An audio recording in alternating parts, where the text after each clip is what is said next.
Olá, pessoal. Sejam bem-vindos e bem-vindas. Bom dia. A gente vai iniciar daqui a 2 minutinhos o nosso webinar.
Enviou pra mim.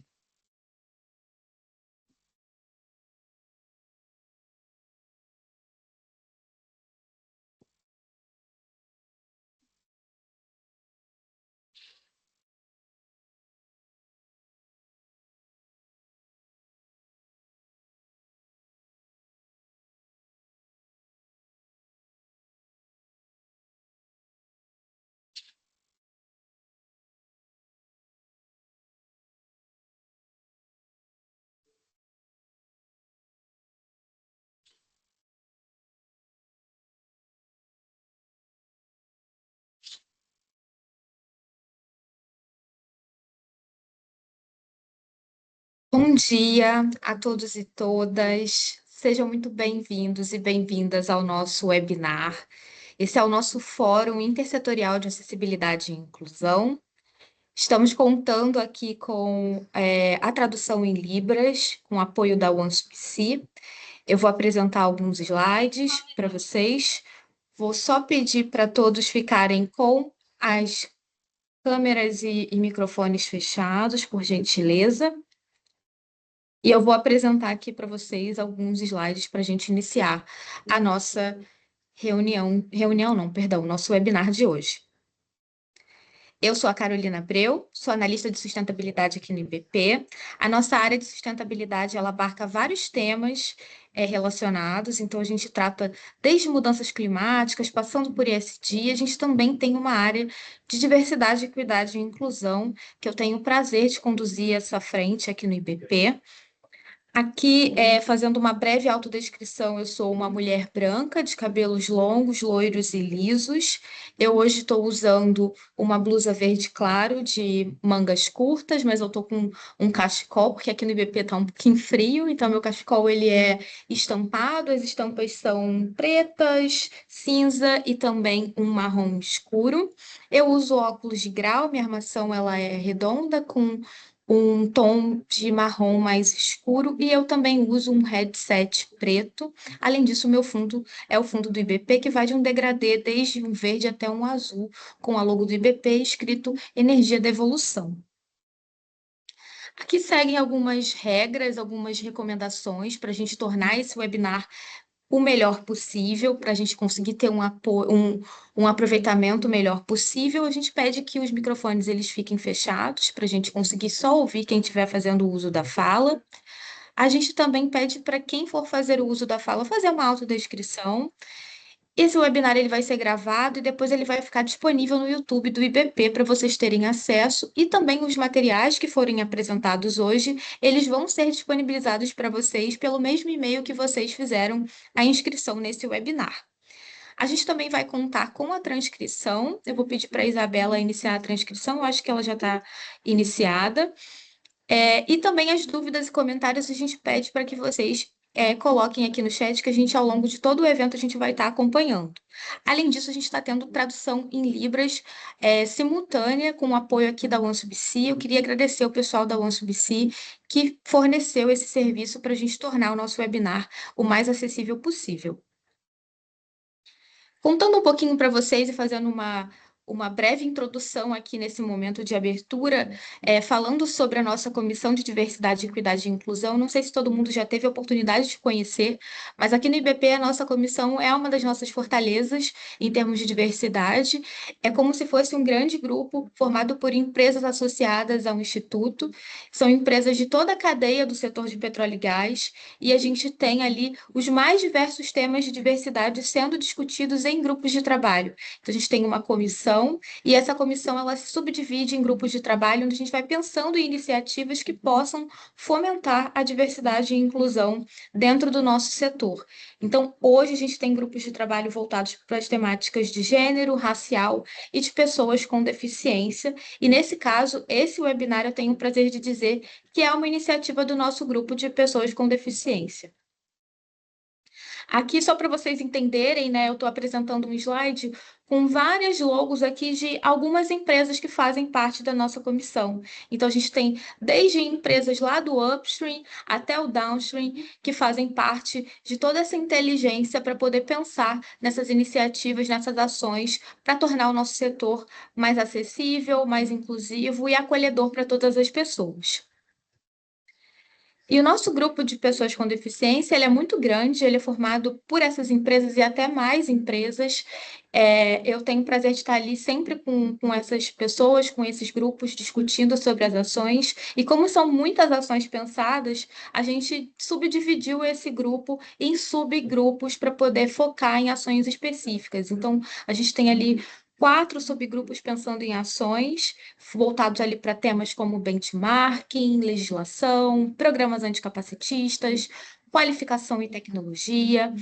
E o subgrupo de benchmarking pensou nesse fórum intersetorial, sugeriu que a gente fizesse, e, além disso, esse subgrupo, que é muito ativo, eu queria parabenizar esse subgrupo, fez um levantamento inédito que vai ser apresentado hoje, de uma forma exclusiva aqui para vocês. Ele vai ser apresentado em primeira mão, os resultados. Foi um levantamento que foi feito com empresas associadas do setor de petróleo e gás, associadas aqui ao IBP, para a gente entender ali o nível de maturidade das empresas com relação a inclusão de pessoas com deficiência no ambiente corporativo.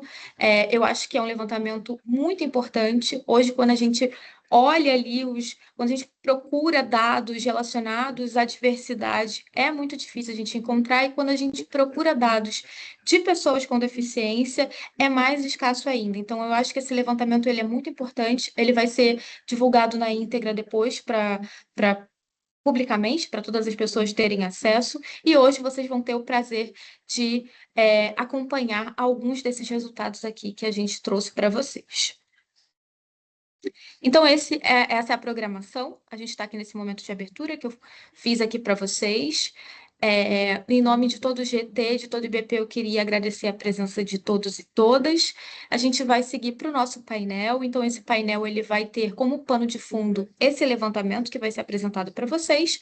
E depois a gente vai ter ali um momento de bate-papo. A gente também vai ter a participação de fora do setor, com nível até internacional. Então, queria também aproveitar aqui para agradecer a presença do Scotiabank, que vai também apresentar ali, em termos de práticas de diversidade e inclusão fora do setor, como estamos. Vai ser bem interessante. E depois a gente vai ter uma rodada de perguntas e respostas. Então, aqui apresentando quem são os nossos palestrantes de hoje. Hoje, moderando esse evento, a gente está contando com a Thaís Peçanha, que é analista de sistemas na Petrobras. É uma pessoa que a gente tem uma profunda admiração. A Thaís faz parte do nosso GT de PCD. Então, Thaís, obrigada por estar aqui com a gente, por ter aceitado moderar esse painel. A Ana Paula Leixo, que é do Scotiabank, que é gerente sênior de diversidade, equidade e inclusão. O Bruno Montenegro, que é gerente de engenharia e construção na Equinor. O João Peixoto, que é consultor de remuneração e benefícios na Total Energies. E também o Leonardo Knittel, que tem mais de 14 anos de experiência na indústria de óleo e gás aqui no Brasil. Então, é isso, sem mais delongas. Desejo um ótimo evento para todos, um ótimo webinar, e passo a palavra agora para a Thaís Peçanha fazer a moderação, e fico aqui disponível a quaisquer dúvidas. Quem quiser conversar depois comigo sobre a comissão, tiver quaisquer dúvidas sobre o GT, eu estou 100% à disposição. Então, Thaís, fique super à vontade, seja bem-vinda e um ótimo evento para todo mundo. Bom dia, pessoal. Primeiro eu quero agradecer aí o convite do IBP, que na figura da Carol, para eu mediar esse bate-papo tão importante, tão potente aqui, trazendo dados também tão inéditos aqui para o setor. Eu sou uma mulher com uma deficiência rara, chamada osteogênese imperfeita congênita. Tenho cabelos e olhos castanhos escuros, os cabelos estão presos aqui num rabo de cavalo, porque hoje já está bem quente. Tenho pele parda, estou usando uma blusa azul com várias estampas bem aleatórias de números, letras, flores e bichos. Tem de tudo um pouco, o fundo dela é azul com essas estampas coloridas. Estou usando o cordão de girassol, que identifica quem tem uma deficiência rara ou não visível. Não dá para vocês verem aqui pelo vídeo, mas eu utilizo uma cadeira de rodas na cor vermelha. Então, mais uma vez, agradeço aqui o convite para essa mediação, uma responsabilidade e tanto. Mas para começar aqui o nosso fórum, o nosso bate-papo hoje, eu gostaria de convidar o Bruno, o João e o Leonardo para a apresentação dos dados do levantamento inédito realizado pelo Grupo de Trabalho de Pessoas com Deficiência do IBP sobre o mapeamento do nível de maturidade das empresas do setor de óleo, gás e biocombustíveis com relação à inclusão de pessoas com deficiência. Pessoal, fica à vontade aí para fazer a apresentação de vocês. Bom, eu vou iniciar. Meu nome é Bruno Montenegro, foi dito pela Carol, trabalho na Equinor há 13 anos. Eu sou um homem de pele parda, uso óculos de grau, preto redondo, uso uma camisa do grupo ABLE, o qual eu estou como chair, é o grupo de diversidade e inclusão na Equinor para pessoas com deficiência.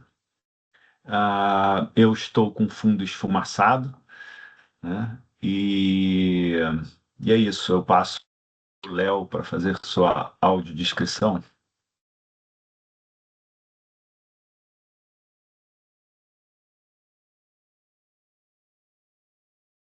Léo, seu microfone está Tá no fechado. mudo.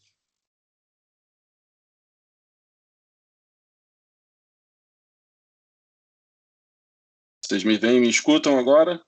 Perfeito. Agora sim. Beleza, gente.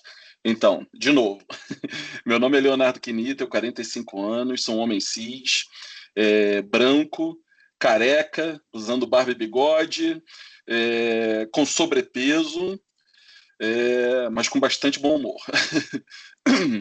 Tenho mais de 14 anos de experiência na indústria de óleo e gás e sou deficiente, sou cego. Tenho o enorme prazer de fazer parte do GT-PCD, do IBP, sempre frisando que é um grupo que trata das questões de deficiência com deficientes efetivamente participando, né? Sempre lembrando do nada sobre nós sem nós, tá? E vou passar então para o João para ele se apresentar. Bom dia, pessoal. Meu nome é João Peixoto. Eu sou da Total Energy, como já citado, já trabalho na Total há quase 3 anos. Sou um homem pardo, de cabelo preto cacheado. Estou usando um headset também preto, uma camisa social cinza. Me encontro em casa hoje, com um belo ventilador do lado aqui, porque realmente estamos chegando no nosso querido dezembro do Rio de Janeiro, né? E sempre reitero também de ser uma honra de participar desse grupo, apesar de não ser uma pessoa com deficiência, sou cuidador de uma pessoa com deficiência, então dividir experiências com as pessoas que realmente ocupam e usufruem desse espaço é uma experiência única na vida. Então, participar desse projeto também foi algo que mudou muito minhas visões, e principalmente com a experiência do Bruno, do Leonardo e dos outros integrantes do grupo. Obrigado. Carol, você pode projetar os slides para a gente iniciar? Eu vou Acho fazer que é o aqui, João. Bruno. Aham. O João, para projetar?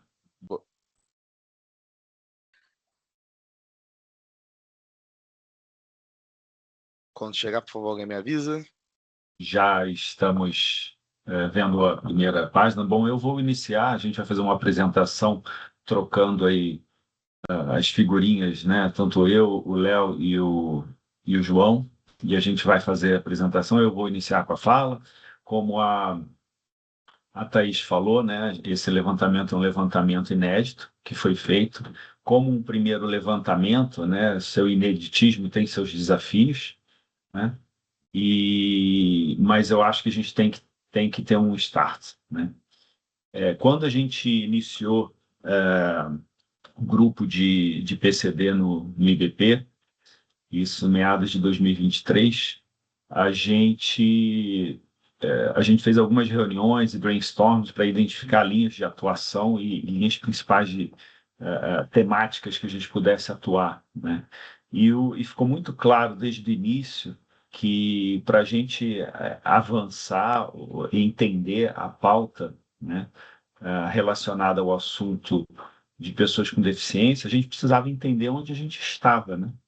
Então, para a gente entender onde a gente está, a gente precisa de números, a gente precisa de estatísticas, nós precisamos de um levantamento. Então, esse foi um dos primeiros pontos, né, em que a gente levantou. A Carol mostrou ali que o grupo, o GT de PCD, né, ele está dividido em work streams, né, o de benchmarking e cadeia de suprimentos. É esse work streams que a gente faz parte e que a gente sugeriu o desenvolvimento dessa pesquisa, bem como desse fórum que hoje a gente está desenvolvendo. Então, o nosso entendimento era a gente precisar ter uma fotografia do setor, né? E para isso a gente precisava fazer um levantamento, né, para entender a maturidade da gestão das práticas relacionadas à inclusão de PCD, né, para que as empresas do setor pudessem orientar suas políticas de forma mais estratégica e efetiva. João, você pode passar o slide? Para fazer esse levantamento, o universo, né, são as empresas associadas ao Instituto Brasileiro do Petróleo e Biocombustíveis, né, o IBP. Tivemos contribuições de 33 contribuições. Nós fizemos o levantamento, né, no segundo semestre de 2024. O formulário que nós fizemos com perguntas, né, nós chegamos a 48 perguntas de preenchimento anônimo, dividido em 10 temas, né, e as empresas puderam também identificar o setor, né, a subdivisão, né, dentro do setor de óleo, gás e biocombustíveis, como upstream, midstream, downstream. E pode passar o próximo slide, João, por favor. E dentro dessas perguntas, nós segmentamos 10 temas principais, né, como listados, né? Política e programas, práticas de recrutamento, treinamento e desenvolvimento, apoio à inclusão, saúde e segurança, política de contratação de fornecedores, engajamento comunitário, engajamento dos colaboradores, conformidade legal e comprometimento de liderança. Esses diversos temas foram importantes para poder segmentar e organizar as perguntas, né? A base, para a gente poder criar e desenvolver essas 48 perguntas, nós utilizamos várias referências, né, como o do Disability In, do Instituto Ethos, da Organização Internacional do Trabalho, dentre outros institutos e órgãos governamentais e empresas privadas, né? Nós fizemos uma curadoria dessas perguntas, segmentando nesses temas que foram citados, né?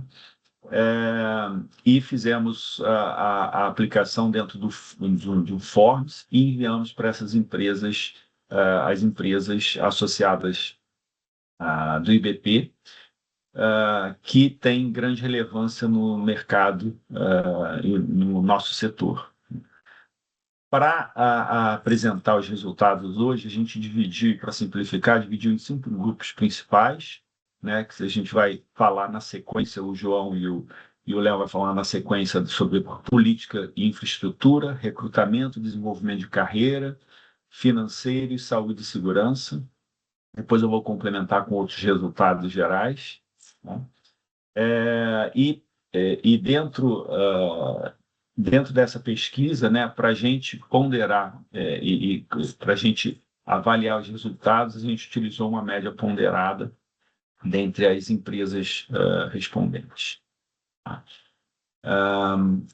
Bom, esses somos nós, né? Eu acho que já foi apresentado, e agora eu passo a palavra para o João. Se não me engano, é o João, né, João? Que vai passar a falar aí o primeiro item de política. Vamos começar pelo Léo. É o Léo que vai começar? Então, Léo.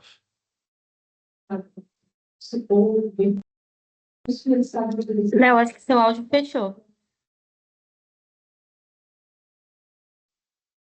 Estão me ouvindo? Sim, senhor. Sim. Tá. Não sei, tem alguém me mutando e aí fica difícil, eu não consigo saber. Só quando vocês me falam. Bom, obrigado, Bruno, obrigado, Thaís, obrigado, Carol, obrigado a todo mundo aí que falou antes de mim. Como eu disse para vocês, eu sou um profissional cego, né? Sou deficiente visual. Então, uma explicação que eu gosto sempre de dar, que a pessoa pode olhar e falar assim: o que esse doido tá com um fone para cima e outro para baixo? É porque em um ouvido eu acompanho minhas notas no computador, porque eu não vejo, então tem que escutar minhas notas, e no outro ouvido eu estou conectado na reunião. Então tem que gerenciar, tem que ser estéreo, né? Tem que ter duas fontes de áudio para me ajudar nessa tarefa. Bom, outra coisa que eu queria salientar, frisar de novo, é que o intuito aqui não é ser uma apresentação maçante do resultado integral da pesquisa que a gente fez, né? A gente procurou trazer alguns highlights, né? Alguns pontos que nos chamaram a atenção. Obviamente, quando a gente faz um levantamento desse, a gente tem algumas expectativas. Eu posso dizer que, pessoalmente, algumas coisas que eu vi nas respostas superaram minhas expectativas, outras bateram minhas expectativas, e outras são alguns pontos de atenção que a gente vai procurar demonstrar aqui. A gente trouxe, então, os pontos legais que surpreenderam, alguns pontos que já estavam mais ou menos em linha com o que a gente esperava, e outros pontos que a gente quer trazer à luz justamente para que a gente possa ajudar as empresas do setor a estarem preparadas e precavidas com relação a todas as questões relacionadas a pessoas com deficiência. E aí, com isso, eu vou começar falando um pouco de políticas e infraestrutura, tá? E aí, de novo, não estou vendo, mas acredito que o João deve estar no slide do primeiro gráfico, onde uma das perguntas foi relacionada à questão das empresas terem políticas relacionadas à inclusão de pessoas com deficiência. E aí a gente chegou pertinho de 40%, foram 39% das empresas que responderam sim, nós temos uma política específica para a inclusão de pessoas com deficiência. Isso quer dizer que as outras 61%, 60% das empresas não fazem nada? Não.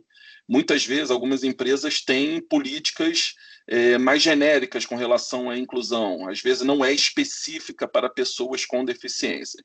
De qualquer maneira, esse foi um número que, para mim, até me surpreendeu um pouco. Eu estava esperando até um pouco menos de políticas específicas de verdade sobre pessoas com deficiência, e a gente chegou aí pertinho de 40%. Então, com certeza temos margem aí para avançar nisso, mas já temos um número bem expressivo de empresas do setor que tem políticas, de novo, específicas para pessoas com deficiências, tá?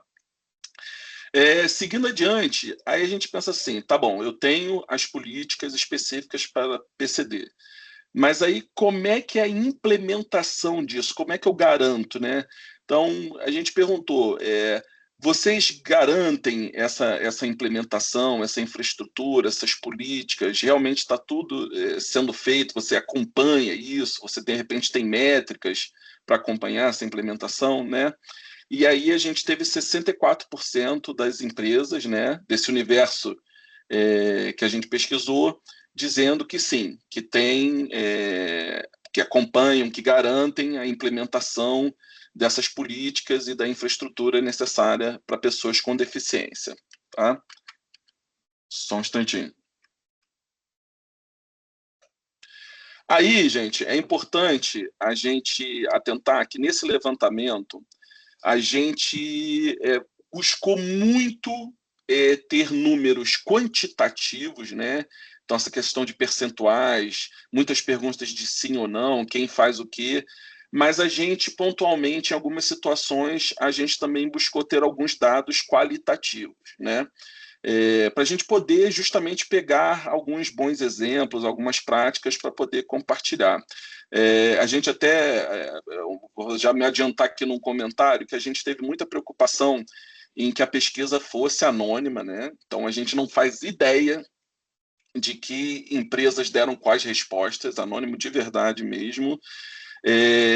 Mas, no fim das contas, talvez um aprendizado para a próxima pesquisa é ser opcional de algumas empresas se identificarem, porque, de verdade, várias das práticas apontadas nesse levantamento, eu acho que seria muito legal que a gente pudesse saber qual é a empresa e essa empresa desse mais publicidade sobre essas práticas, porque são práticas bem interessantes, tá? Então, vamos lá. E aí, uma das perguntas qualitativas, né, era de quais políticas e práticas a sua empresa implementa, né?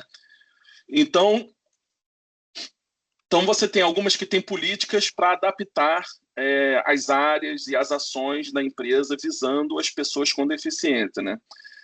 Outra coisa que tem em várias empresas é a oferta de trabalho 100% remoto. É lógico que isso passa por uma análise, tá? E muitas vezes isso pode envolver também não só o funcionário que tem a deficiência, como também funcionários que são cuidadores de pessoa com deficiência. Então, de novo, não é automático. Tenho deficiência, posso trabalhar home office. Não, isso vai ser submetido a uma análise, isso é normal, né? Vai ser submetido a uma análise de viabilidade da função, da deficiência da pessoa, mas algumas empresas mencionaram isso, que existe a possibilidade de home office 100% para pessoas com deficiência ou pessoas com cuidadores, né? Tem um outro fator que é mais comum a gente ver na iniciativa pública, né, em empresas públicas, mas que também esse até me surpreendeu, a gente viu que algumas empresas do setor privado aplicam, que é redução de jornada, né?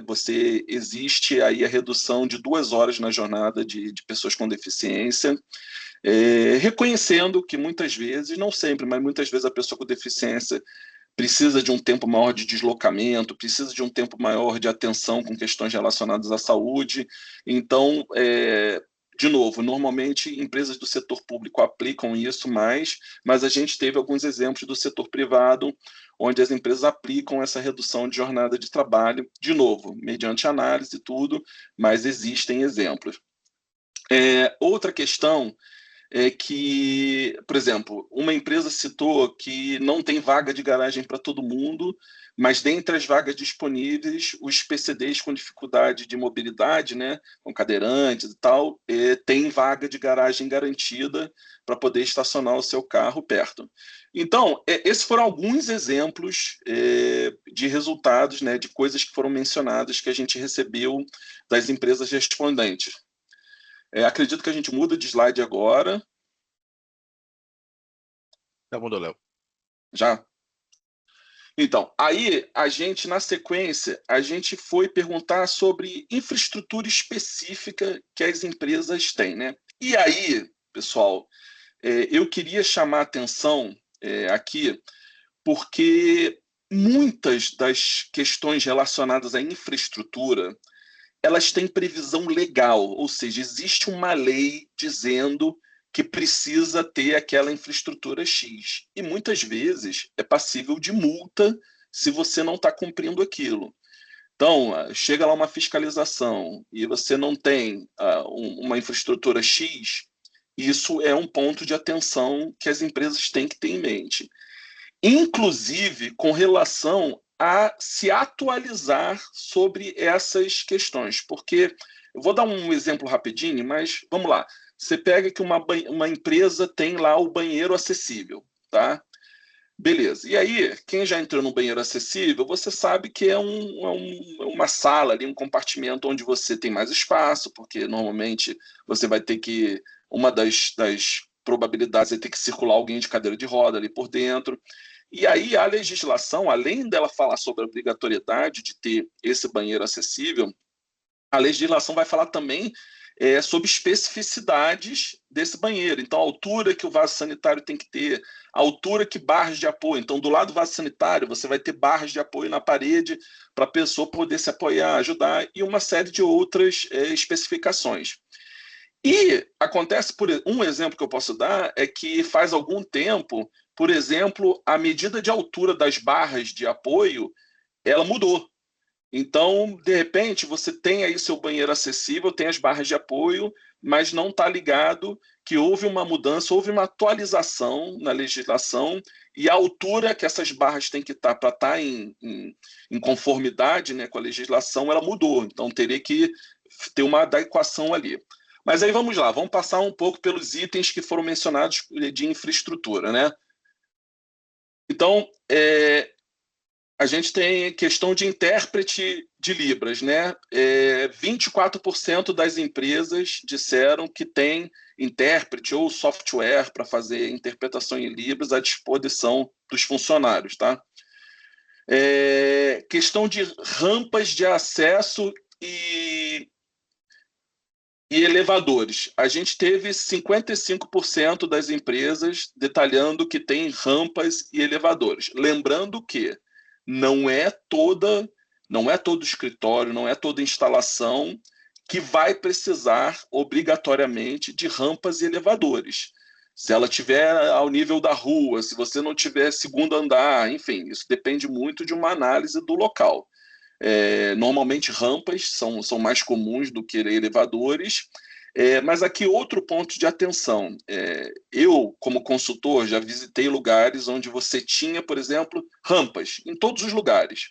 Só que quando você vai fazer uma análise mais minuciosa, você vê, por exemplo, o caso de algumas rampas que têm uma inclinação inadequada. Ou seja, apesar de você ter a rampa, a pessoa em cadeira de rodas, que às vezes tem inclusive uma limitação na força dos braços, então tem a rampa, mas a pessoa com cadeira de rodas não vai conseguir subir aquela rampa porque ela é mais íngreme, né? Ela tem uma inclinação maior do que deveria ter. Então, são detalhes que estão previstos, né, nas NRs, na legislação, e que é preciso se atentar. Então, já passei por empresas que tinham lá todas as rampas, mas a gente pegou algumas que, olha, essa daqui tem que corrigir a inclinação, e muitas vezes são coisas que é de fácil solução. Principalmente portas de entrada e o interior das salas, corredores, tem que ter uma largura específica, de novo, muito pensando em cadeira de roda. Então, o cadeirante ele tem que conseguir entrar, ele tem que conseguir... entrei na sala de reunião, mas aí é uma mesa com um monte de cadeira, tudo apertadinho, eu não consigo me deslocar pela sala. Então, tem que estar previsto isso, né? E isso foi 45% das empresas que respondeu que tem isso de maneira adequada. Tem a questão também, falando das portas, além delas dependerem de ter a largura apropriada, a gente cada vez mais vê que é importante as portas que são automáticas.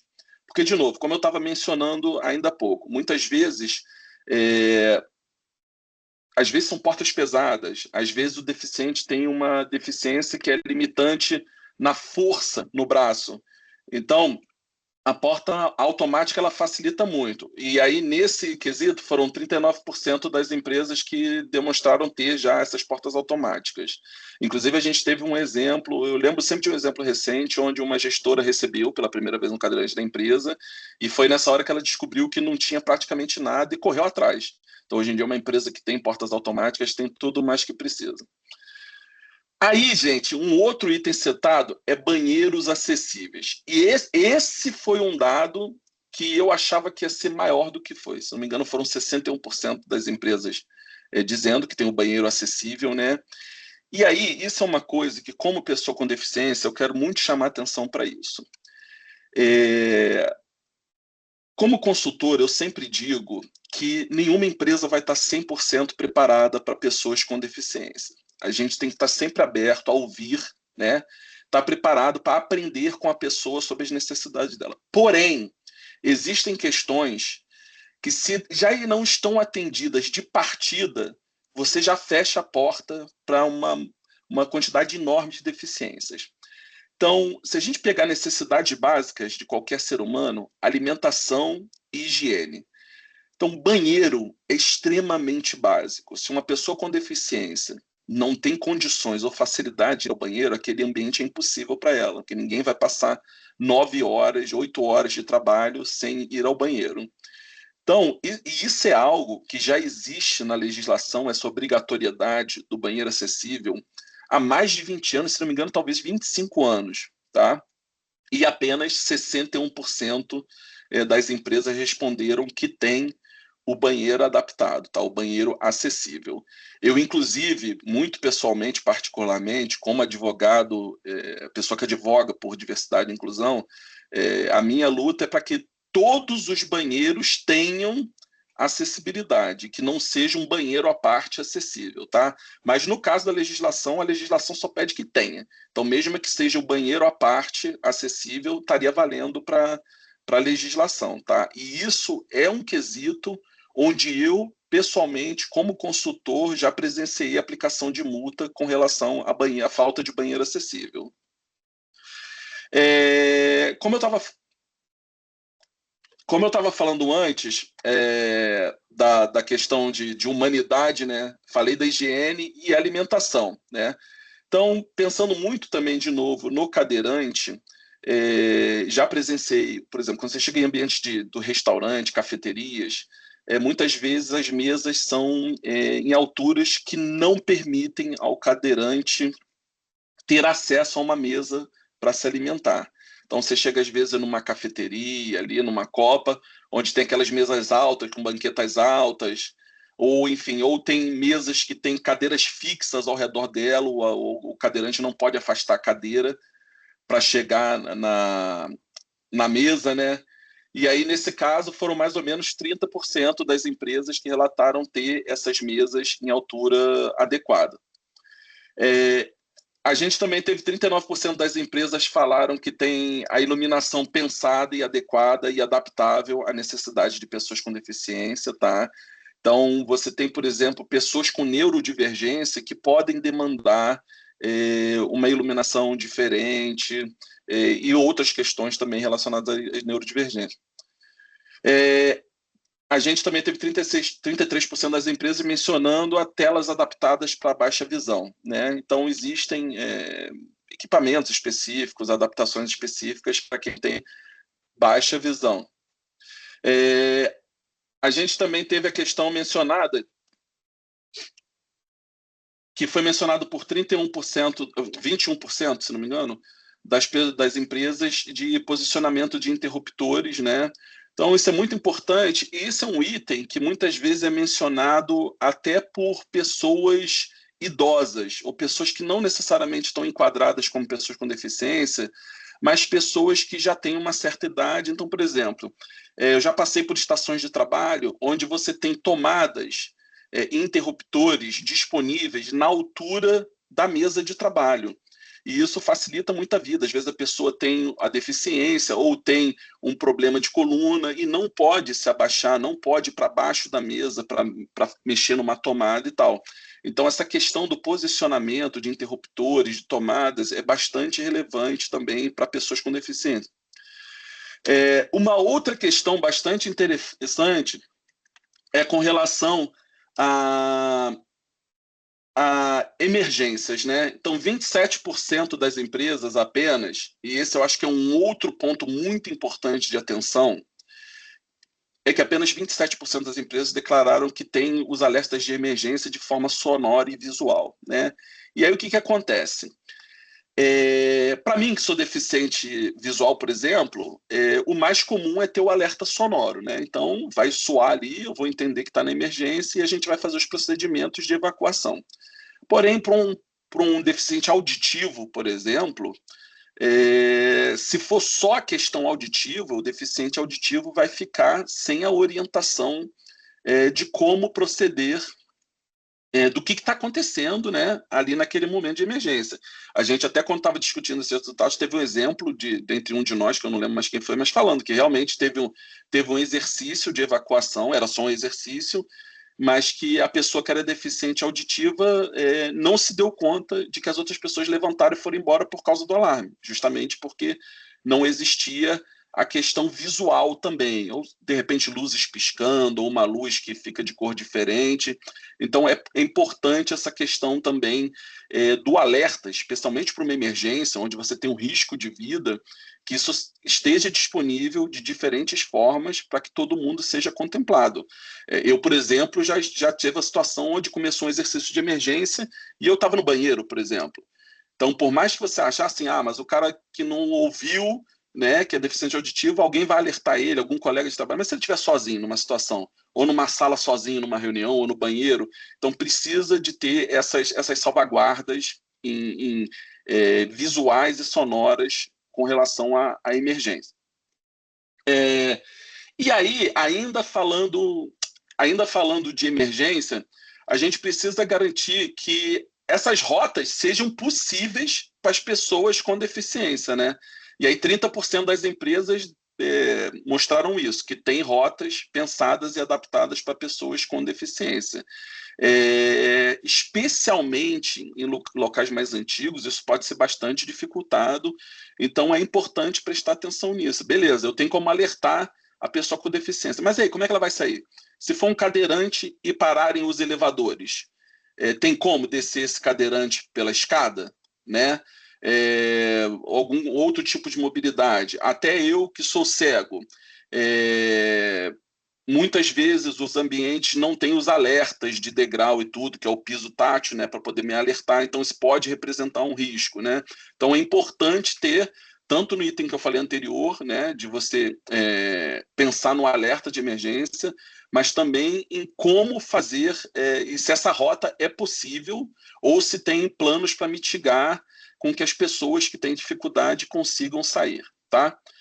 Eu vou frisar de novo, antes de passar para o João, que quase todos, se não todos esses itens que a gente fez o highlight aqui, lembrando, esse não é o relatório completo, a gente está fazendo alguns highlights, mas todos, se não quase todos desses itens estão previstos em legislação, estão cobertos pela Lei Brasileira de Inclusão e vários deles são passíveis de multa, então existe um risco associado. Para além da gente querer fazer o certo, que é incluir as pessoas, a gente tem também que mitigar os riscos para as empresas, garantindo que não vai ter uma surpresa e uma perda financeira. Então, é bem importante prestar atenção nisso. A gente, se não me engano, na apresentação tem bastante coisa das leis anotadas, né? E, enfim, vou passar agora para o João para ele continuar com o próximo grupo de informações. Perfeito, Léo, obrigado. Agora a gente vai falar um pouquinho focado em recrutamento, né? Uma reclamação comum, não somente do setor de óleo e gás, mas de todas as empresas, sobre como atrair e reter pessoas com deficiência. Em alguns setores, inclusive, a gente tem um turnover muito alto, né, de pessoas com deficiência. Destacamos aqui dos principais achados de recrutamento que 45% das empresas declararam possuir uma política formal de recrutamento ou de práticas de diversidade específicas para pessoas com deficiência. E mais da metade das empresas pesquisadas utilizaram recursos próprios para recrutamento e seleção de pessoas com deficiência. O que quer dizer com recursos próprios?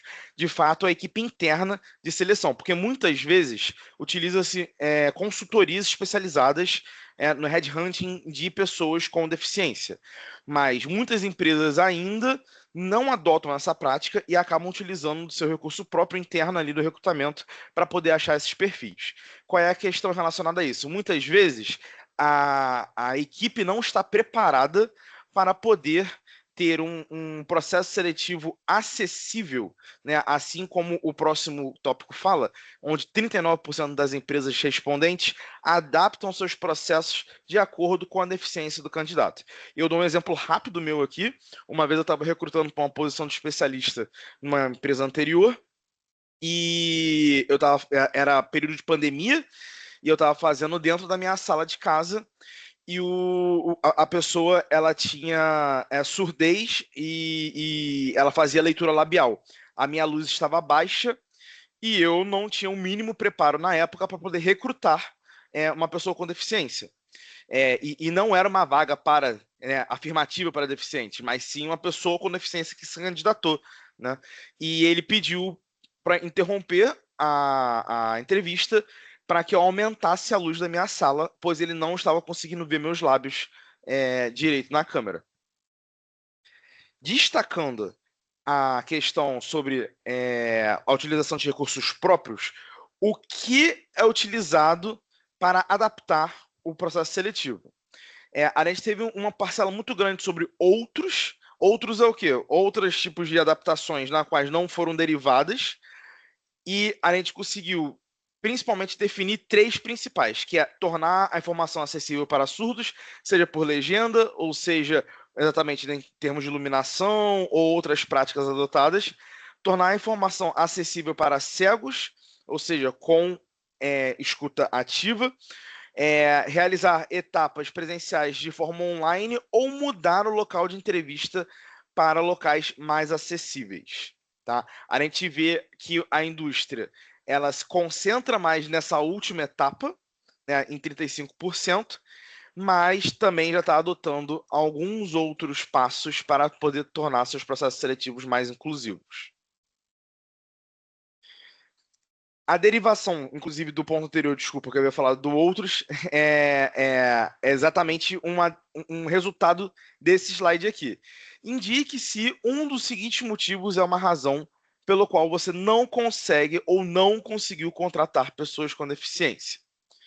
A principal questão é falta de candidatos qualificados. A população PCD no Brasil, ela já é excluída da educação formal. Se eu não me engano, são menos de 10% que chegam ao nível superior. Então, é um ponto de atenção à indústria, onde, se ela fala que não encontra candidatos qualificados, a gente vê, inclusive, uma outra parte que diz não saber como encontrar candidatos qualificados, que é bem presente, que é o cinza, com 13%. Então, existe também uma questão onde diz que existe falta, mas eu também não sei como procurar. Também não sei como adaptar, mas também eu não sei como trabalhar para isso. Então, a gente tem uma série de questões que afetam uma a outra, que se a gente não olhar de maneira harmoniosa, em termos holísticos, né, a gente não vai conseguir trazer mais pessoas com deficiência para o nosso setor. O terceiro grupo que a gente desenvolveu foi desenvolvimento de carreira. A gente deu um foco aqui breve, tá? A pergunta específica que a gente quis dar o highlight foi: a sua empresa possui programa afirmativo de desenvolvimento de carreira para PCDs aprimorarem suas competências? Como eu falei no slide anterior, muitas vezes o PCD tem potencial, mas não tem educação. E se tem, muitas vezes também foi isolado em cargos de entrada, como um assistente, um analista júnior. Então não se dá oportunidade para a pessoa crescer.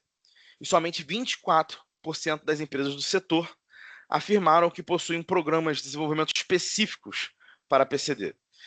E aí, focando no geral, 50% dos respondentes falaram que tem mentorias coletivas, 38% mentorias individuais, 50% de trilha de desenvolvimento afirmativo, 50% programas de formação, e outros falaram trainee afirmativo, coaching grupo e coaching individual, abaixo de 25%. Esse aqui foi um recorte de uma pergunta anterior, né? Da pergunta anterior, dos 24%, é uma porcentagem muito menor, né, de respondentes, exatamente só esses 24%, dos 33 anteriores, mas, como a gente falou no começo, é um recorte para a gente começar a observar, né, como a indústria está se portando no tema de desenvolvimento de carreira de PCDs. E, por fim, financeiro, a gente focou em benefícios e auxílios para a população PCD. A primeira pergunta quantitativa foi: existem benefícios ou auxílios destinados especificamente para colaboradores PCD? E 30% da indústria destina um auxílio específico. Muitas vezes isso está atrelado já a acordo e convenção coletiva, outros são políticas internas, mas o importante é entender, o PCD, em média, tem um custo de vida muito maior do que uma pessoa sem deficiência. Tem um estudo da Unicamp ou da USP, eu não lembro exatamente agora, que a deficiência da pessoa física, a pessoa que tem deficiência física, tem um custo de vida maior na cidade de São Paulo de 2 a 15 vezes maior do que uma pessoa sem deficiência. O segundo gráfico, falando, se for afirmativo para quem falou que tem esse benefício, quais são os benefícios? Se dá auxílio monetário mensal, com ou sem tributação, categoria de plano de saúde diferenciada e alguns outros. E os outros são o quê? Geralmente, benefício que é destinado, inclusive, para crianças com TEA, dependentes com TEA, que é muito presente hoje em todas as empresas. Uma contribuição para custear cuidador, que auxilie em atividades do cotidiano. Muitas pessoas com deficiência não possuem independência completa, né? Então elas precisam de auxílio em algumas funções, né? Cobertura de despesas de acompanhante em viagens de trabalho para PCDs, funcionários PCDs, garantindo suporte em deslocamentos e situações fora do ambiente laboral.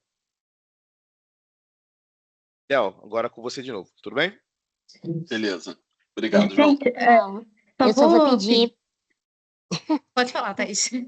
pessoal, eu vou pedir só para vocês acelerarem, a gente precisa Acelerar, tá bom. encerrar esse bloco, porque já estourou em muito tempo, tá? Tá bom. É porque eu sou um tagarela, esse é o problema. Mas eu vou correr Mas agora. a gente estourou o tempo, a gente precisa bater um papinho com a Ana. Tá bom, vamos lá. Então, rapidinho aqui, até porque muita coisa a gente já até falou de certa maneira, mas a gente trouxe aqui um highlight de algumas outras coisas que foram mencionadas e que a gente quis destacar, né? Então, eu já tinha falado antes que algumas empresas dão uma redução oficial de jornada, né? Então a jornada normal ela já é 2 horas, em torno de 2 horas menor, mas também tem empresas que não dão essa jornada fixa menor, mas concedem horário, jornadas menores conforme necessidade, né? On demand aí. A gente também tem adaptações em planos de saúde. Então, quando a pessoa tem deficiência, reconhecendo que ela tem mais gasto, muitas vezes tem empresas que, por exemplo, isentam de coparticipação no uso do plano de saúde, tem empresas que aumentam o nível do plano de saúde quando existem planos de saúde diferenciados. Já falei também, mas empresas que proporcionam um trabalho remoto para PCDs e algumas delas até para quando é um cuidador de pessoa com deficiência, né? Falando mais um pouquinho sobre planos de emergência, né? Então, também fica um pouco ali dentro do que eu falei, mas a pergunta é se você possui, né, planos de emergência, né, adaptados, aí 61% responderam. E aí a gente também tem... E se a empresa considera que ela aborda as necessidades únicas de saúde e segurança das pessoas com deficiência, 67% responderam que sim, né? Bom, dei uma corridinha aqui nessa e vou passar de volta para o João. Agora vai ser o Bruno. Bruno, desculpa. Vai lá, Bruno. Bom, falar rapidamente sobre os resultados. Eu só vou cortar o último slide, tá, Bruno? A gente termina aqui. Sem problema.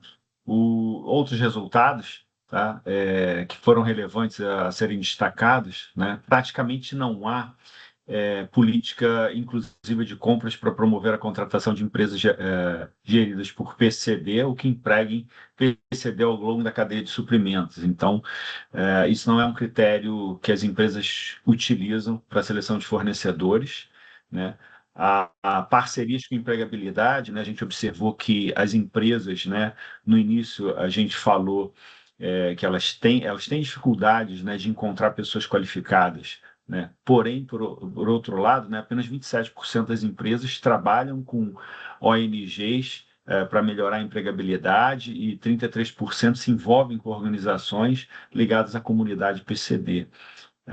Cerca de 50% das empresas respondentes informaram, né, que envolvem os PCDs em projetos que impactam, né, a sua acessibilidade, né, isso é essencial para as normas técnicas existentes, como o Léo apresentou, mas a experiência prática dos PCDs traz insights que pessoas sem deficiência não teriam, né.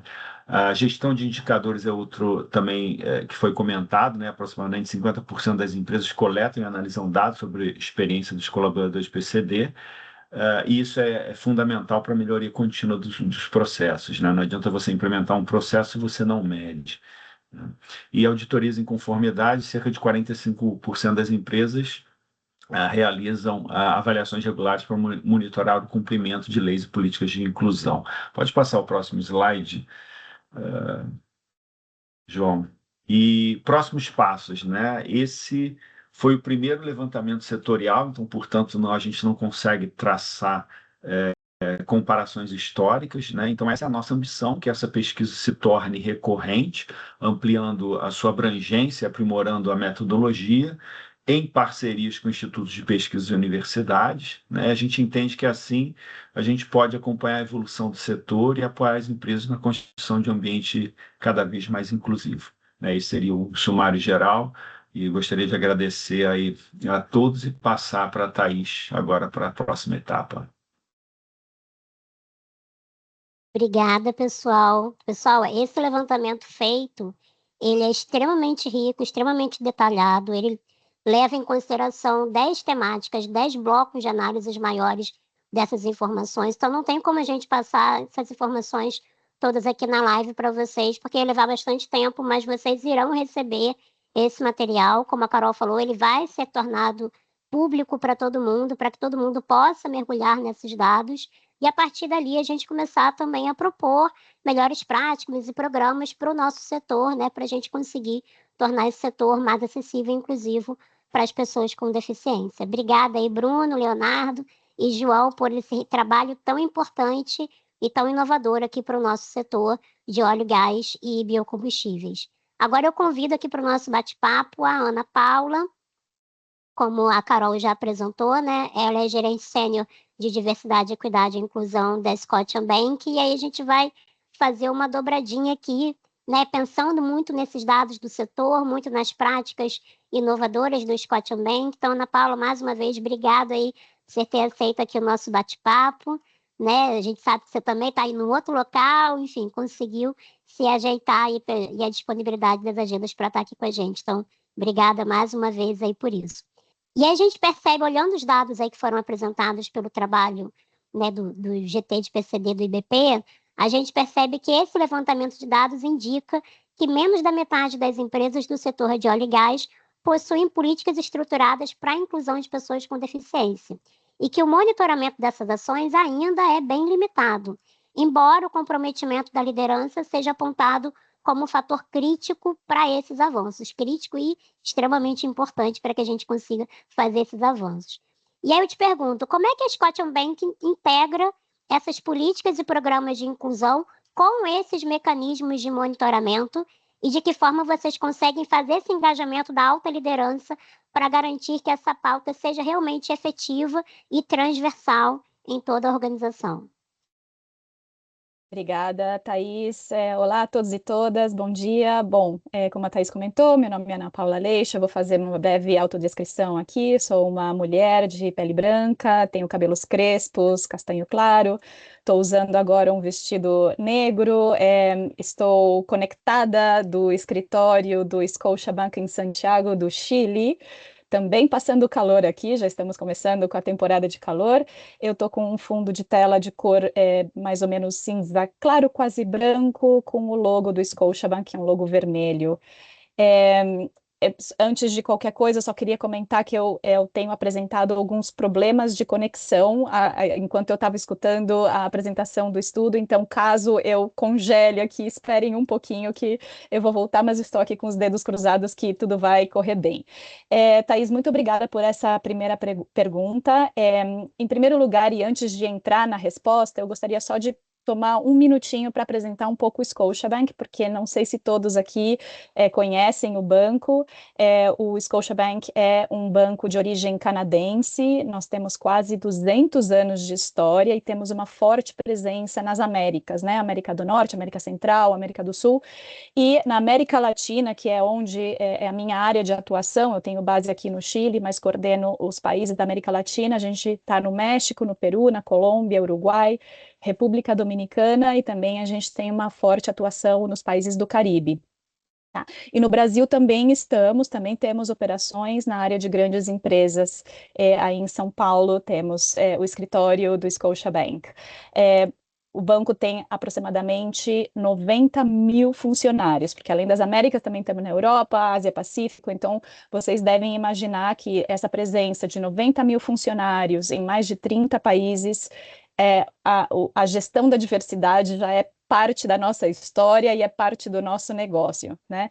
Então, as respostas que eu vou dar aqui, justamente para fazer esse contraponto com o estudo super completo que acabaram de apresentar, elas têm como perspectiva a nossa atuação na América Latina, especialmente no Chile, no Peru e no México. Eu acho que é importante fazer essa comparação, porque vamos ver que existem muitos desafios que são comuns e muitas oportunidades que eu também acho que são comuns.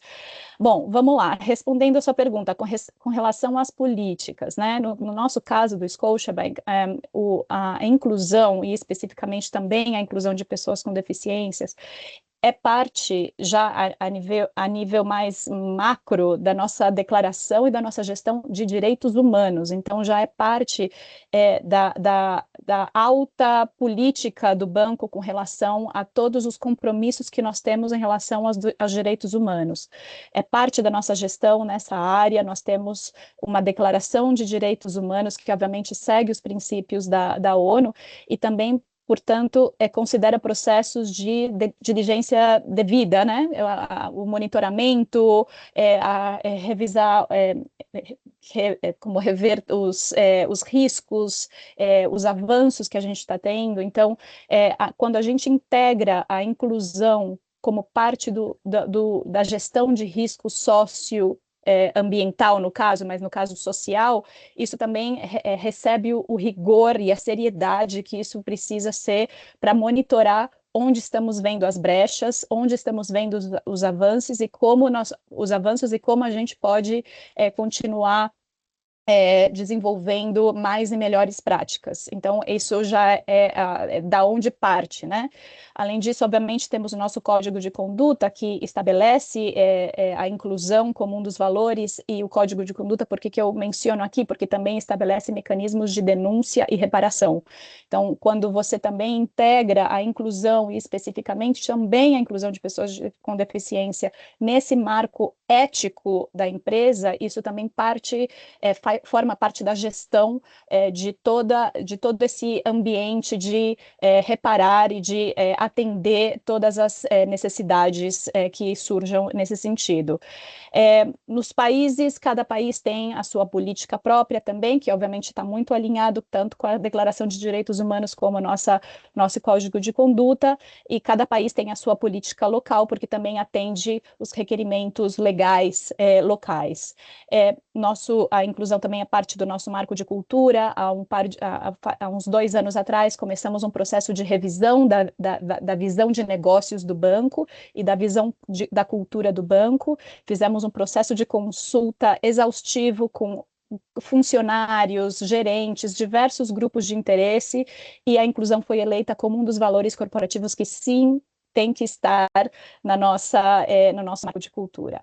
Então, isso é mais da perspectiva mais política, cultural e regulatória do banco. Agora, com relação às lideranças, porque eu também concordo que o engajamento das lideranças é fundamental quando falamos de inclusão e inclusão de pessoas com deficiência. É importante que exista um marco de governo corporativo com um compromisso, e não só o compromisso, mas com a intenção da alta direção do banco. Não basta só o compromisso, porque todos aqui temos o compromisso com a inclusão, certo? Mas daí de passar a ação é onde está a intenção. Então, o nosso marco de governo corporativo de inclusão começa com o Conselho Global de Inclusão, que é um conselho que reúne, presidido inclusive por o presidente global do banco lá no Canadá, com a alta direção, e obviamente que aí temos núcleos desse conselho de inclusão em cada linha de negócio, em cada linha operativa, em cada país, mas sempre alinhado. Então, é importante que a revisão das metas, a revisão dos nossos números de contratação, de progresso interno, de engajamento, de pertencimento, dos grupos de diversidade, incluindo, obviamente, as pessoas com deficiência, isso é monitorado desde a alta direção, e isso se vai com um efeito de cascata até a cada um dos países, né? E outro ponto só importante antes de fechar essa pergunta, quando a gente fala de engajamento de líderes, é que eu acho que é fundamental deixar claro aqui que quando falamos de estratégia de inclusão, a estratégia de inclusão não pode ser vista como algo separado ou dissociado da estratégia de talento e de liderança. Não é um documento à parte, não é uma estratégia à parte, não são números à parte. Quando nós planejamos carreira, desenvolvimento organizacional, capacitação, performance, quando planejamos desde da área de recursos humanos isso, já temos um olhar da inclusão, certo? Então, por exemplo, quando um líder é selecionado ou está passando por um processo de seleção para comandar uma equipe, para mudar de cargo, ao momento de fazer essa avaliação, a liderança inclusiva é parte dos fatores de avaliação dessa pessoa. Então, é muito importante que isso esteja super combinado e super coordenado, porque finalmente é isso onde a gente vai conseguir pegar a responsabilidade e cobrar depois que seja, obviamente, que tenha os resultados esperados.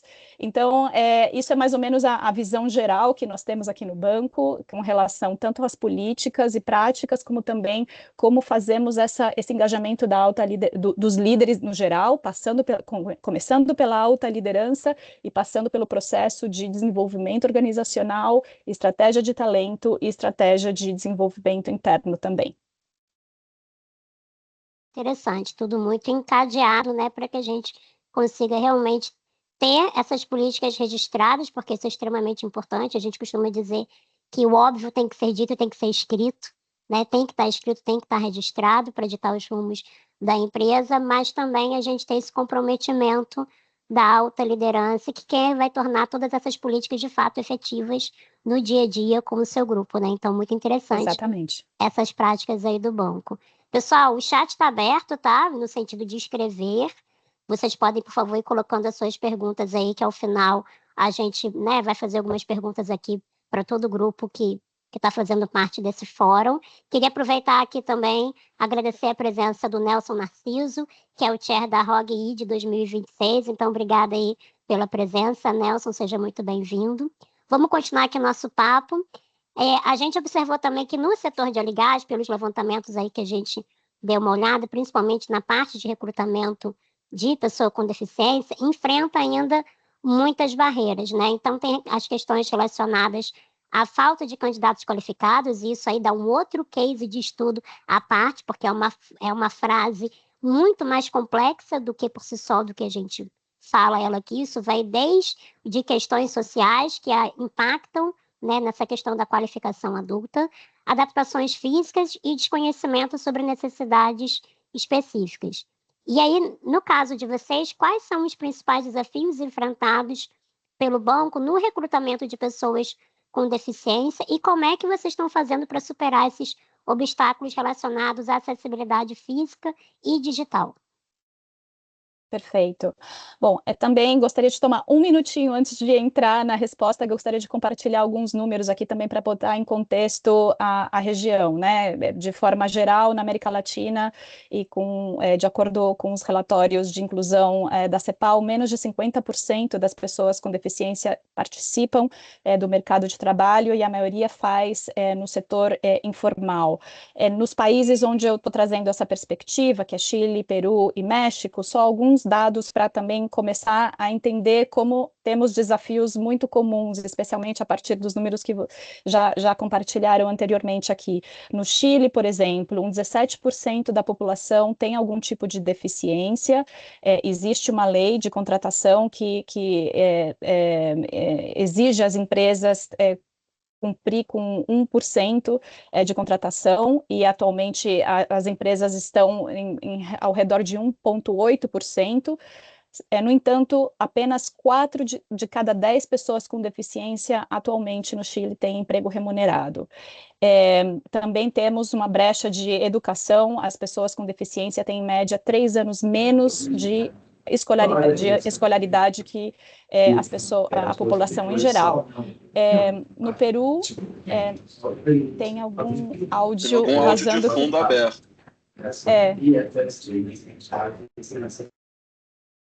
Obrigada. Bom, no Peru também, cerca de 10% da população tem algum tipo de deficiência, mas apenas 17% tem acesso ao emprego, né? E também quase 3 anos menos de escolaridade que a população em geral. E no México, cerca de 7% da população vive com algum tipo de deficiência, mas das 7 milhões de empresas que existem no México, apenas 1,5% contratam pessoas com deficiência. E, além disso, somente 40,6% das pessoas com deficiência participam em alguma atividade econômica, em comparação com quase 70% da população geral. Então, por que eu estou trazendo esses números primeiro aqui? Porque é sempre importante a gente entender o contexto no qual a gente está inserido, né? E ver as semelhanças, as diferenças, mas eu trago o desafio comum, que também independente do setor, se é financeiro, se é de óleo, de gás, de combustível, etc., a inclusão é uma responsabilidade compartilhada. A partir da nossa atuação no contexto corporativo, eu acho que cada empresa tem que ver qual que é a sua área de influência e gerar programas e alianças para modificar a realidade onde a gente está, né? A gente não pode somente falar, sim, temos dificuldades de encontrar candidatos qualificados, ignorando todo esse contexto prévio e não fazendo nada para mudar esse contexto, né? No caso agora especificamente do banco, no Scotiabank, em todos os países onde estamos, fazemos alianças. Não trabalhamos sozinho, é impossível avançar na inclusão de maneira solitária. E aí eu resgato um pouco esse resultado que apresentaram, acho que foi o João que comentou, que muitas empresas ainda estão fazendo todo esse processo de forma interna. Eu acho que nós precisamos de parcerias, nós precisamos aliar-nos a fundações, a universidades, a centros de capacitação técnica, que com certeza já estão atuando em todos os países, e a empresa não pode fazer isso sozinha, tem que se aliar, tem que fazer isso em aliança, né? Nós temos, como comentei, parcerias com fundações, com as universidades, fazemos feiras de recrutamento, temos portal de currículos, onde pessoas com deficiência podem subir os currículos, e cada vez que abrem possibilidades, os recrutadores vão a esse portal. Nós também acreditamos que para realizar um processo de contratação e inclusiva, é importante que as nossas equipes estejam informadas. Se bem nós trabalhamos em aliança com fundações e universidades, temos programas para capacitar e para informar e manter sempre a nossa equipe, especialmente de recursos humanos, que trabalha na área de talento, né, de contratação, tenham as habilidades necessárias para realizar um processo de contratação inclusiva, um processo de entrevista inclusiva. E só dando alguns exemplos muito práticos, e aí eu já finalizo, nós temos treinamento de contratação inclusiva para todos os líderes, e também está enfocado na tomada de decisões como uma perspectiva inclusiva. Temos esse portal de talento, onde os candidatos com algum tipo de deficiência podem subir os seus currículos.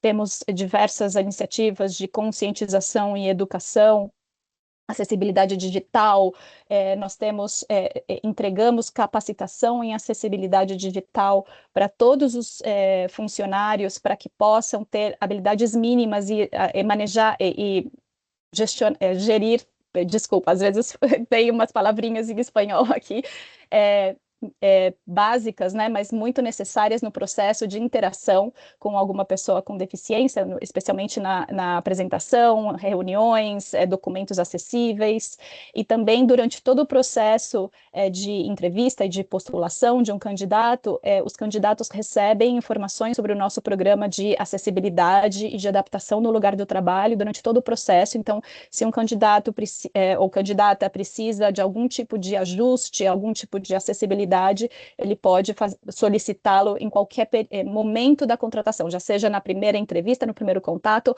ou até mesmo no processo de onboarding, que é quando já se realiza. Então, essas são algumas iniciativas que eu tenho aqui, e obviamente, se alguém quiser, depois eu posso entregar mais detalhes, mas isso seria mais ou menos como a gente está abordando a parte de contratação.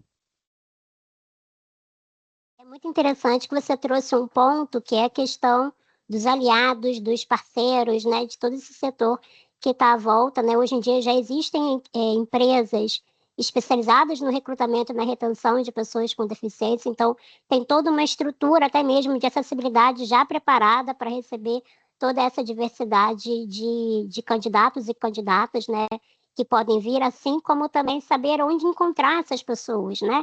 Os bancos de dados, as empresas especialistas, os institutos, né? Então, conhece essas fontes que muitas vezes a gente, por não estar tão incluído, né, envolvido nessa temática, não conhece como é que eu localizo essas pessoas, né? E como é que eu faço elas me localizarem para saber que a gente está com essas portas abertas, né? Isso até dá um gancho para outra pergunta que eu vou te fazer, porque esse trabalho do grupo de trabalho do IBP acabou identificando que campanhas de conscientização e grupos de afinidade são extremamente importantes para o engajamento de todas as pessoas das empresas como um todo, não só da alta liderança, né? Mas de todo mundo ali da empresa. Mas que muitas vezes, né, no nosso setor, né, de óleo, gás e biocombustíveis, ele ainda está pouco presente no nosso setor.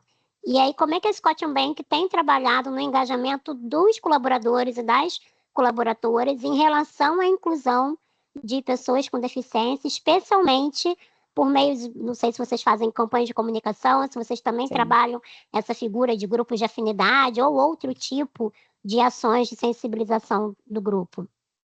Sim, isso é um ponto que eu acho fundamental. Os grupos de afinidade, no caso do Scotiabank, nós chamamos de grupos de recursos para funcionários, que é um nome meio técnico, mas seriam os grupos de afinidade. Temos muitos, temos cerca de 16 grupos globais, que, obviamente, por ter a nossa casa matriz no Canadá, a maioria está lá, mas no caso do nosso grupo de diversidade, de afinidade gerido pelas pessoas com deficiência, nós temos um grupo global que tem a sede lá no Canadá, mas é presidido por pessoas não só do Canadá, mas também de outros países. Então, eu acho que ter essa rede global nos permite ter essa troca de liderança e compartilhar a liderança, independentemente do país onde estamos. Temos esse grupo que se chama Diversability, que seria como diversabilidade, seria uma tradução mais básica para o português, e esse grupo, que é global, tem núcleos nos países, e especialmente na América Latina. Os principais países da América Latina têm o seu grupo de afinidade, que são liderados por funcionários do banco, mas eu acho que o importante, obviamente, temos campanhas de conscientização, fizemos um evento global Dia Internacional das Pessoas com Deficiência. Durante todo o ano, há uma série de atividades para continuar gerando educação, conscientização, desde a parte mais de comunicação, dos meios de comunicação interna que a gente tem, até no dia a dia, né? Eu acho que é muito importante também entender que a comunicação não é só quando se faz uma campanha, se faz um comunicado ou uma campanha muito bonita, que é muito importante, mas também é como a gente instala esses temas na comunicação diária, na comunicação das reuniões de equipe, nas comunicações, inclusive informais, como a gente consegue empoderar os nossos funcionários para que eles realmente tragam o tema da inclusão e especificamente a inclusão de pessoas com deficiência à nossa comunicação diária. Eu acho que isso é muito importante, além das campanhas. Mas o que eu gostaria só de trazer aqui com relação aos grupos de afinidade, e que eu acho importante e diferencia bastante como a gente está fazendo isso no Scotia, é que os nossos grupos de afinidade recebem apoio estratégico, como todas as atividades corporativas. Não são vistos como um anexo, sabemos que é um tempo voluntário dos funcionários, mas temos programas de reconhecimento para as pessoas que trabalham nos grupos de afinidade, temos um programa de avaliação também, que eles mesmos podem se autoavaliar. Uma pessoa que é parte do grupo de afinidade, ela pode também colocar nos seus próprios objetivos de negócio, né? Eu quero estabelecer como objetivos para 2025, que obviamente além das metas de negócio que eu preciso cumprir, eu também quero participar mais ativamente deste grupo e conseguir fazer tantos eventos ou incentivar a mais pessoas. E isso também conta na avaliação profissional dela, né? Então a gente tenta integrar o grupo de afinidade como parte da estratégia do banco, mantendo, obviamente, a essência genuína de um grupo de afinidade, que é a autogestão por parte das pessoas da comunidade, né?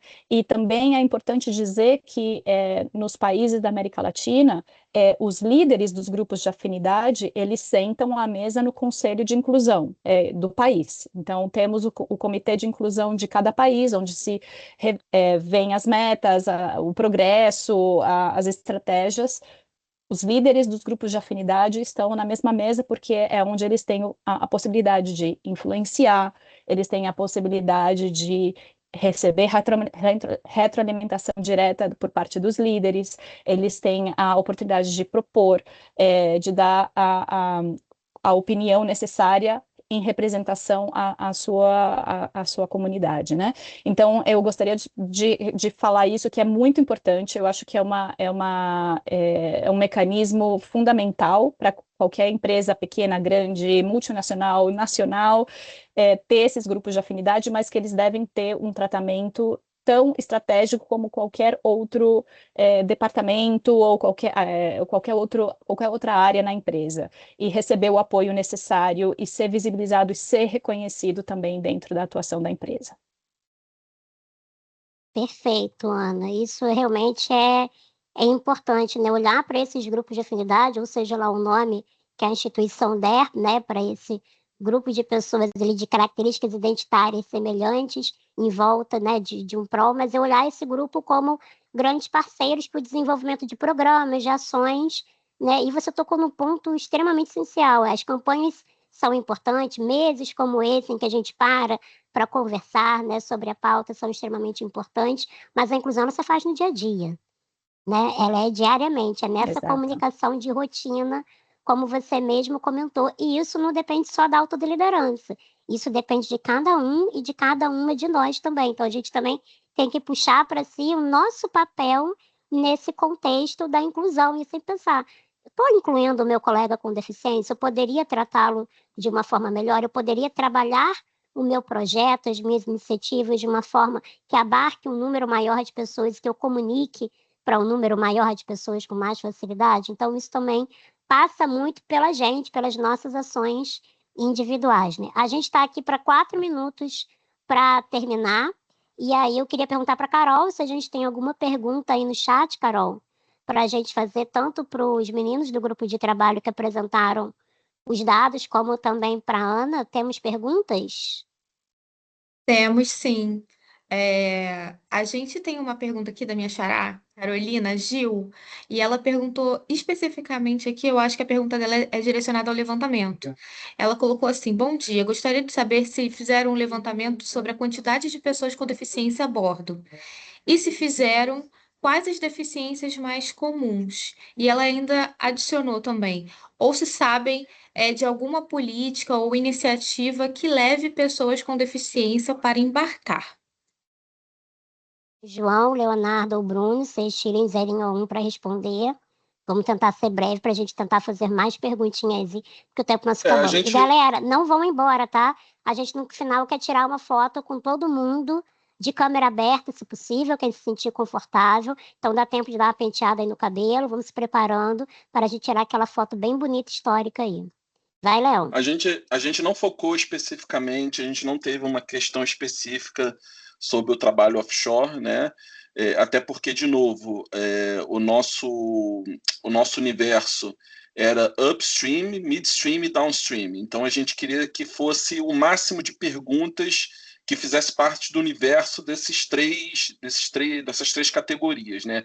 Mas está sim no nosso radar, até porque eu, como profissional com deficiência, estando dentro da indústria, eu vejo a dificuldade. Se existe uma dificuldade no escritório, existe um outro nível de dificuldade de aceitação quando a gente fala de um trabalho offshore, né? Até porque, às vezes, exige certos treinamentos para você poder embarcar, certas questões físicas. Então, é sim algo que a gente quer abordar em próximas pesquisas, quando a gente tiver a oportunidade, de repente, de mergulhar um pouco mais a fundo nas questões específicas de midstream, upstream e downstream. Pessoal, obrigada, Léo. Carol, dá para a gente fazer mais umazinha aí? Tem alguma para Ana? Eu acho que tem mais uma aqui, mas eu acho que também ela é direcionada ao levantamento, que é a da Mariana. Ela perguntou: gostaria de entender como as empresas respondentes contornam os desafios para o desenvolvimento dos profissionais com deficiência, eliminando o estigma de ocupação apenas de vagas de porta de entrada. É Pois porque. desculpa. Pode falar, Léo.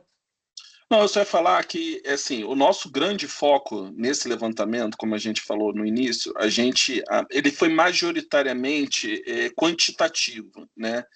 Então, a gente quer também, em próximos levantamentos, entrar mais nesse detalhe de como faz, por exemplo, para abordar essa questão que ela mencionou.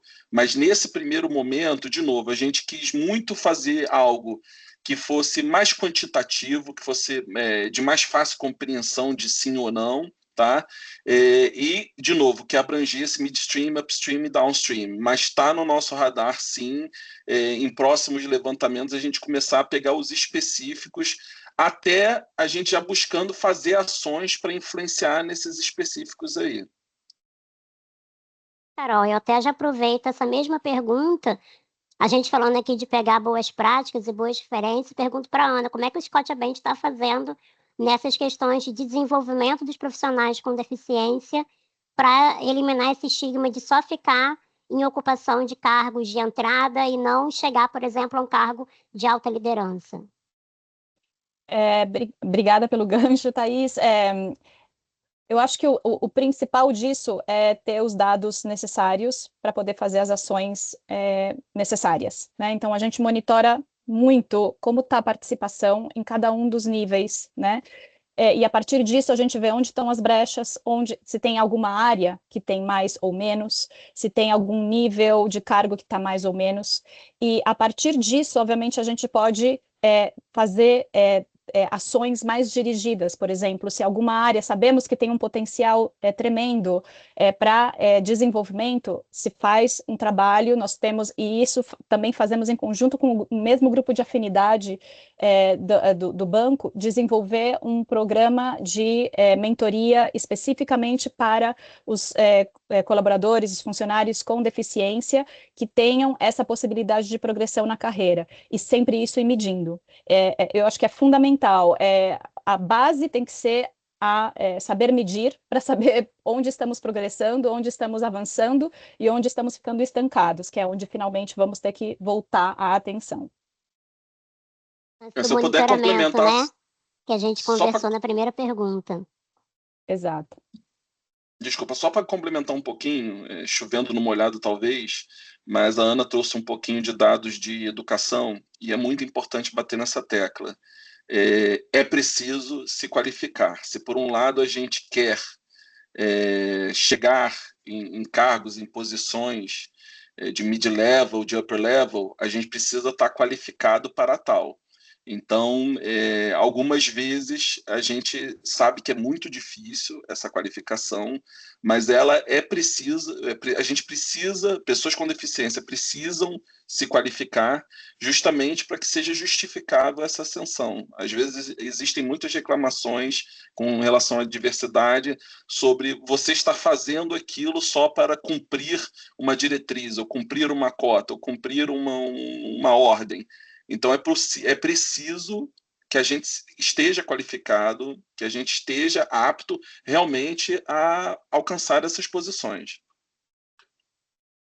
Léo, responsabilidade é dos dois lados, o trabalho é dos Isso dois aí. lados, para que a gente consiga construir, né, esse mundo que a gente quer tão mais diverso, inclusivo e acessível para todo mundo. A gente está batendo aqui nosso horário, e aí eu queria aproveitar aqui super para agradecer os nossos parceiros aqui, né, que foram com apoio da Subcia, que estão fazendo a nossa tradução de Libras aqui, a Eliane e o Neemias. Obrigada aí pelo trabalho de vocês durante toda a live. Agradecer mais uma vez a Ana pela disponibilidade de estar com a gente aqui conversando, né? Deu um jeitinho lá nas agendas do banco para estar aqui com a gente trocando essas figurinhas. Ao João, ao Bruno e ao Leonardo, que estão representando aqui todo o grupo de trabalho de pessoas com deficiência do IBP e que, né, conduziram todo esse trabalho de levantamento aí, que é pioneiro e que a partir daí vem muita coisa, abre muitas brechas para muito trabalho. Isso é o primeiro passo, pessoal, isso não é o final da nossa caminhada, é o primeiro passo, e aí a gente agora vai seguir trabalhando nesses números, no monitoramento, né, como a Ana bem tem frisado da importância. Obrigada aí, Carol e todo o IBP pela organização. E agora eu vou passar a palavra para o Nelson, para ele fazer o encerramento aqui para a gente, mas não vão embora, que a gente quer tirar foto com todo mundo, tá? Aguenta aí, Nelson, fica à vontade, é com você. Thaís, muito obrigado. Eu gostaria muito de usar esse um minutinho para parabenizar ao IBP pela iniciativa, parabenizar todos vocês aqui presentes, dizer para vocês que eu estou o chairman da Rio Oil and Gas, e uma das coisas que a gente definiu com muita clareza é que nós precisamos trazer a diversidade, tirar a diversidade da periferia e trazer a diversidade realmente para o centro das discussões da indústria de óleo e gás, tá? Então, eu gostaria muito de incentivar a vocês a participarem efetivamente da Rio Oil and Gas, tá?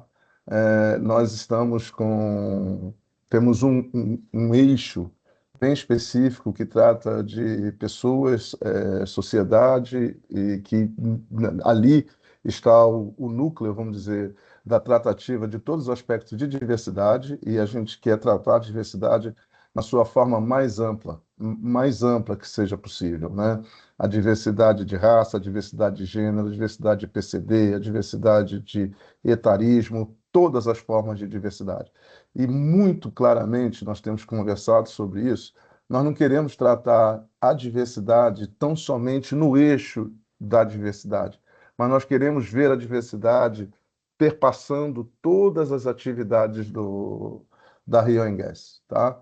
Então, eu gostaria muito mesmo de dizer para vocês da minha satisfação de estar aqui, de ver, eu não sabia, falando-lhes muito claramente, eu não sabia dessa iniciativa hoje dentro do IBP.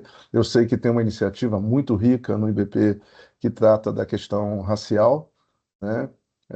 Mas eu fiquei muito feliz de ver essa iniciativa aqui, e eu queria me colocar absoluta à disposição de vocês para ajudar no que for possível nesse processo de integração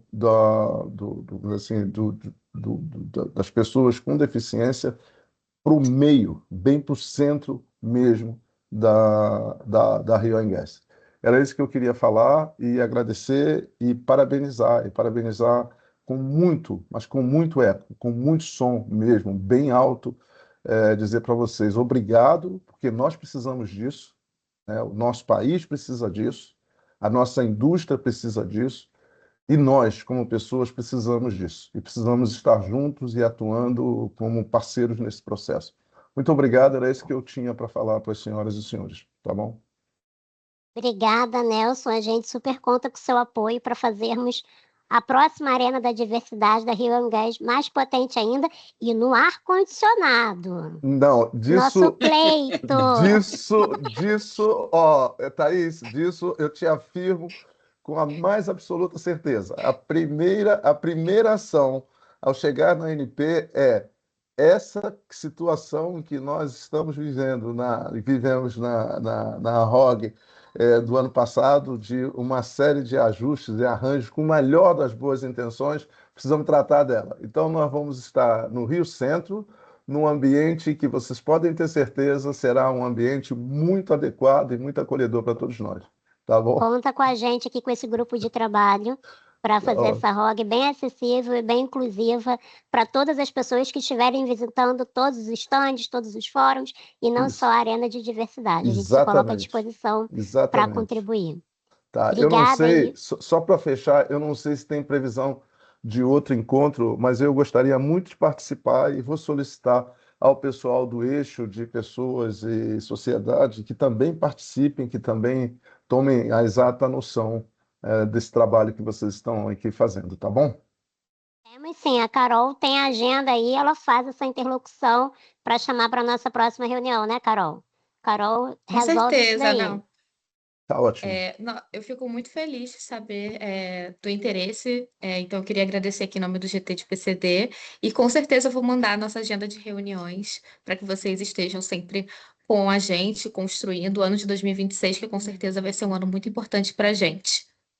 Tá ótimo. Obrigada, pessoal, todo mundo que esteve aqui presente e também quem está assistindo depois a gravação, caso o horário aí não tenha sido possível assistir ao vivo. A gente vai disponibilizar esse material do levantamento para depois todo mundo estudar, mergulhar e propor melhorias internamente em suas empresas. Queria convidar agora todo mundo para abrir as câmeras para a gente tirar uma foto. Isabela e Carol, vocês vão capitanear a foto? Isso, a gente Com vai tirar um certeza. print. Então vamos. Falem o já aí, viu, pessoal? Porque senão o pessoal ficar com o sorriso congelado aqui até a hora do almoço. Tá carregando aqui para mim a imagem? Espera só mais um segundinho todo mundo abrir. Acho que agora foi. Então, bora lá, pessoal. 1, 2 e...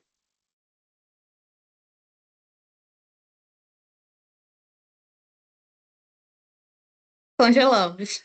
Acho que temos. Acho que temos. Deixa eu ter certeza aqui. Confere aí. Peraí, pessoal, vamos conferir. Eu vou botar até aqui no chat, pessoal. Acho que tudo Sorrisos, certo. sorrisos congelados aí. Foi sim.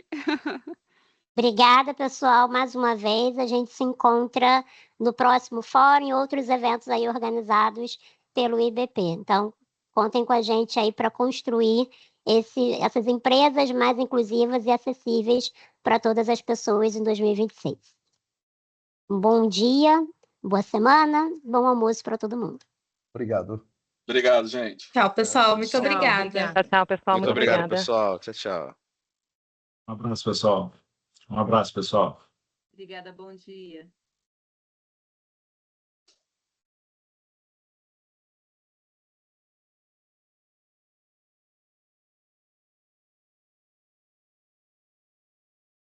Já parou a gravação? Vou parar agora. Bem lembrado.